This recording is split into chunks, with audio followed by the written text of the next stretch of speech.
திருப்பரங்குன்றம் தீபம் தொடர்பான வழக்கு விசாரணை என்பது தற்போது உயர்நீதிமன்ற மதுரை கிளையில் தொடங்கி நடைபெற்றுக் கொண்டிருக்கிறது.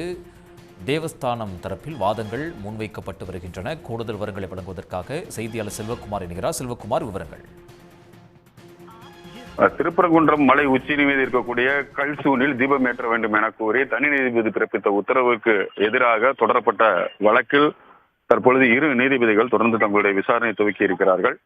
நீதிபதி ஜெயச்சந்திரன், கே ராமகிருஷ்ணன் ஆகியோர் இந்த வழக்குகளை விசாரிக்கிறார்கள். ஏற்கனவே தமிழக அரசின் சார்பாக தலைமை வழக்கறிஞர் PS ராமன் மற்றும் சண்முக சுந்தரம் ஆகியோர் கடந்த வெள்ளிக்கிழமை செயல் அலுவலர் தரப்பாகவும் அதே போன்று அரசின் சார்பாகவும் தங்களுடைய கருத்துக்களை நீதிமன்றத்தில் எடுத்து வைத்திருந்தார்கள். அதனைத் தொடர்ந்து கோவில் நிர்வாகம் தங்களுடைய வாதத்தை எடுத்து வைக்கின்ற நிலையில் அன்றைய தினம் நேரம் இன்மை காரணமாக இந்த வழக்கு இன்று மீண்டும் விசாரணைக்கு கொண்டு வரப்பட்டிருக்கிறது. கோயில் தேவஸ்தானம் சார்பாக மூத்த வழக்கறிஞர் ஸ்ரீதர் ராஜராய் தன்னுடைய வாதங்களை வைத்திருக்கிறார். குறிப்பாக கோவில் நிர்வாகத்தை பொறுத்தளவில் இந்த விவகாரத்தில் கோவில் நிர்வாகத்தை மனுதாரர் தங்களை எதிர் மனுதாரராகவே சேர்க்கவில்லை. அது மட்டுமல்ல, தர்காவையும் சேர்க்கவில்லை. நீதிமன்றம் தான் தாமாக முன் வந்து இந்த வழக்கில் தங்களை சேர்த்திருக்கிறது. அது மட்டுமல்ல, தீபம் ஏற்றுவது என்பது தமிழ் கலாச்சாரத்தின் ஒரு பகுதி என தனி நீதிபதி தன்னுடைய உத்தரவு குறிப்பிடுகிறார். ஆனால் இது கோவில் கலாச்சாரத்தில் வரக்கூடிய ஒரு பகுதி என வழக்கறிஞர் தன்னுடைய வாதத்தில் வைத்திருக்கிறார். பல ஆண்டுகளாக தொடர்ந்து உச்சி பிள்ளையார் கோவிலில் தீபம் ஏற்றப்பட்டு வருகிறது. இதையெல்லாம் தனிநபர்கள் மாற்ற வேண்டும் என்று கூறி மனு கொடுப்பது அதற்கான உரிமை அவர்களுக்கு இல்லை. கோவிலுக்கு என சில நடைமுறைகள் சட்டத்திட்டங்கள் எல்லாம் இருக்கின்றன. மலைமேல் தீபம் ஏற்றுவது என்பது வீடுகளில் கார்த்திகை தீபம் ஏற்றுவது போன்று கிடையாது என கோவில் தரப்பு தொடர்ந்து தங்களுடைய வாதங்களை வைக்கிறார்கள். 100 ஆண்டுகளாக இந்த தீபங்கள் ஏற்றப்பட்டு வருகிறது. அதில் எந்தவித பிரச்சனையும் இல்லை. தற்போது தீபம் ஏற்றும் விவகாரத்தை கோவிலில் கட்டாயப்படுத்தக்கூடாது. கோவிலுடைய பராமரிப்பு அடிப்படை திட்டங்களை நிறைவேற்றுகின்றதெல்லாம் அரசனுடையும் அறநிலைத்துறையினுடைய கடமையாகத்தான் இருந்து வருகிறது.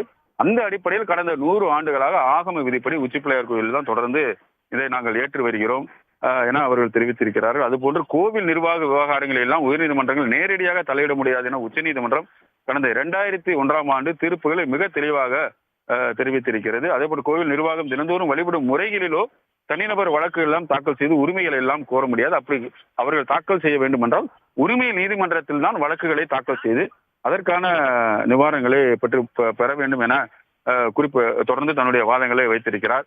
பழக்க வழக்கங்களில் குறைபாடு இருந்தாலும் அதை நிர்வாகத்தில் தான் முறையிட வேண்டும். அதை தவிர்த்து ரிட் மனுக்களை எல்லாம் தாக்கல் செய்து அதற்கான நிவாரணத்தை எல்லாம் பெற முடியாது என வழக்கறிஞர் கூறுகிறார். ஆனால் தனி நீதிபதி இதையெல்லாம் தன்னுடைய கருத்தில் எடுத்துக்கொள்ளாமல் உடனடியாக இந்த உத்தரவை பிறப்பித்திருக்கிறார். கடந்த நவம்பர் 20ஆம் தேதி மனு தாக்கல் செய்யப்படுகிறது. 10 நாட்களில் உத்தரவு பெறப்பட்டிருக்கிறது.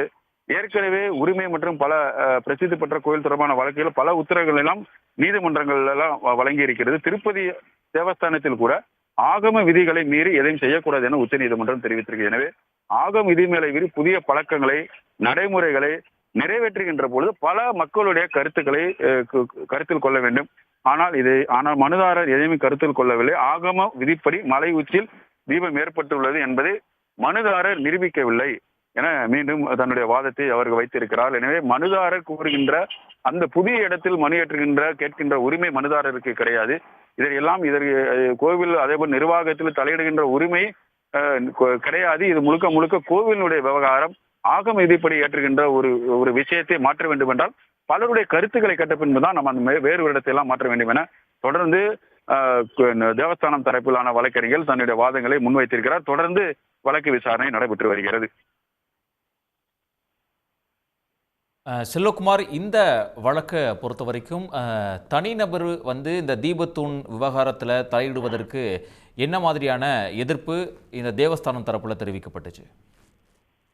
பொதுவாகவே ஆகம கோயில்களை பொறுத்தளவில் ஆகம விதிகள் படி நடைபெறக்கூடிய பல விஷயங்களில் அது உடனடியாக வெளியில் இருக்கக்கூடிய நபர் தன்னுடைய உரிமையை நிலைநாட்டுகின்ற வரையில் உள்ள வழக்குகளை நீதிமன்றத்தில் தாக்கல் செய்து உத்தரவை பிறப்பிக்க முடியாது. தனி நீதிபதியும் இதில் கருத்தில் கொள்ள வேண்டும் என்கிறதுதான் அரசு தரப்பில் தெரிவிக்கப்படுகிறது. குறிப்பாக இதற்கான உரிமைகளை எல்லாம் அறநிலைத்துறையின் சார்பாக அந்த கோவிலுக்கு, குறிப்பாக கோயில் நிர்வாகத்திற்கும் அறநிலைத்துறைக்கு தான் முழுமையான அதிகாரம் இருக்கிறது, உரிமை இருக்கிறது. அவர்கள் தான் இதில் எல்லாம் முடிவு செய்ய வேண்டும். உங்களுக்கு கோவிலுடைய பழக்க வழக்கங்களில் அல்லது உரிமையில் ஏதேனும் பிரச்சனை இருந்தால் அதை நீ உரிமையியல் நீதிமன்றத்தில் சென்றுதான் இந்த வழக்குகளை தாக்கல் செய்து நீங்கள் அதற்கான நிவாரணங்களை பெற்றுக்கொள்ள வேண்டுமே தவிர, நீங்கள் ஒரு புதிதாக ஒரு இடத்தில் பழக்க வழக்கங்களை மாற்றி 100 ஆண்டுகளுக்கு இருக்கக்கூடிய ஒரு பழக்க வழக்கத்தை மாற்றி உடனடியாக நீங்கள் செயல்படுத்துங்கள் என்று கூறி நீதிமன்றங்களில் வர முடியாது. அதற்கான உரிமை கிடையாது. அதையெல்லாம் நீதிமன்றம் தனி நீதிபதி தன்னுடைய கருத்தாக எடுத்துக்கொள்ளாமல் தான் இந்த விவகாரத்தில் தலையிட்டு தீர்ப்புகளை வழங்கி இருக்கிறார் என தெரிவித்திருக்கிறார். தனிநபர்களை பொறுத்தளவில் இது போன்ற விவகாரங்களில் தலையிடுவதற்கான உரிமைகள் கிடையாது என தொடர்ந்து நீதிமன்றத்தில் கோயில் தரப்பிலான வழக்கறிஞர்கள் தங்களது வாதத்தை முன்வைத்து வாதிட்டு வருகிறார். உடனுக்குடன் செய்திகளை தெரிந்து கொள்ள சன் நியூஸ் பெல் ஐகானை கிளிக் பண்ணுங்க.